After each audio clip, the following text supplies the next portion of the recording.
Brady Schweiger, and I'm currently a freshman at the University of Illinois studying ETMA with a concentration in digital and precision agriculture.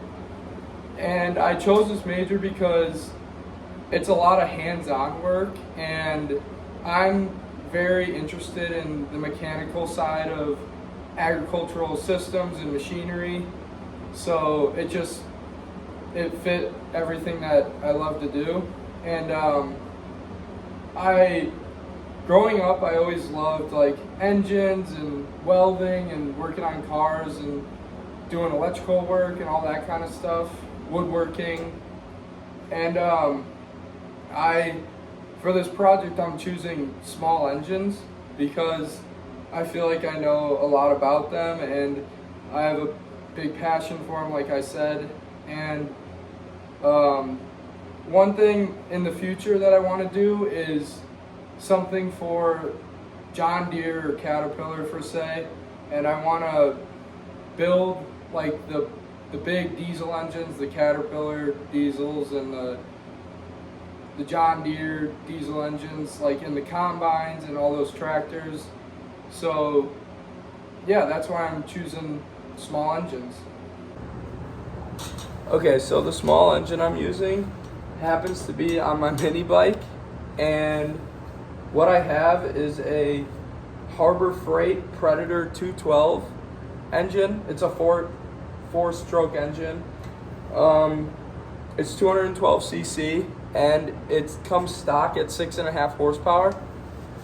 I have done a few modifications to it. So what I've done is a performance air filter with bigger jets in the carburetor.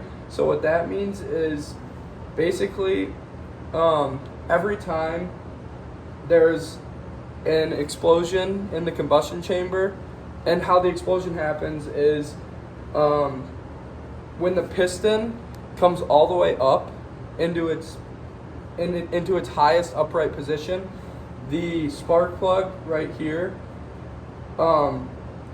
engages spark, obviously, with the fuel mixture, and it creates an explosion which pumps that piston back down. And when that piston goes down, it's called a billet rod, and inside the block, the billet rod is connected to the piston, which is also on one end, and then on the other end, the billet rod is connected to the camshaft or the crankshaft. And every time the camshaft spins, every time it does a full rotation, the crankshaft does another rotation, which is the output shaft, which spins the clutch, and then the clutch spins the chain, and the chain goes all the way to the sprocket, and that's how the back wheel moves.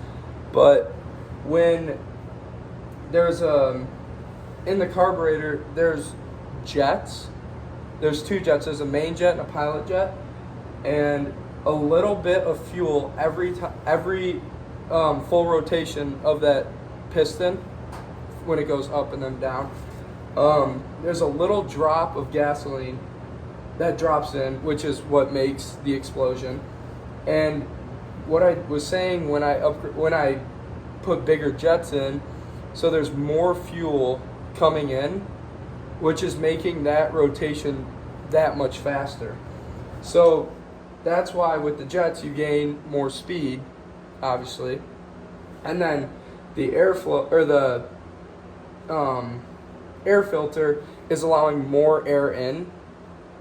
And essentially what this does is it comes stock at 6.5 horsepower, and now I'm pushing close to 9.5 horsepower.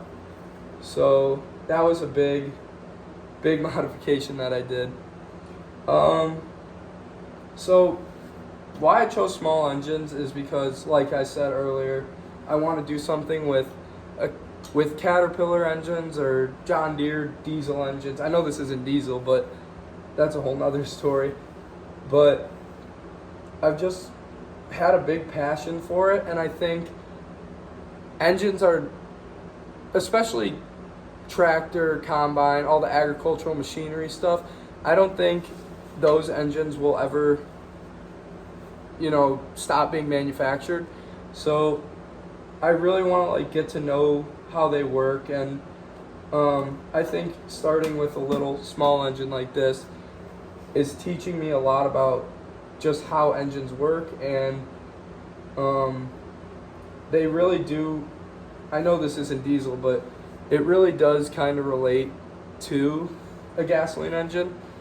And yeah, I think in the future they're going to be a big thing, and that's something I really want to do, like be on I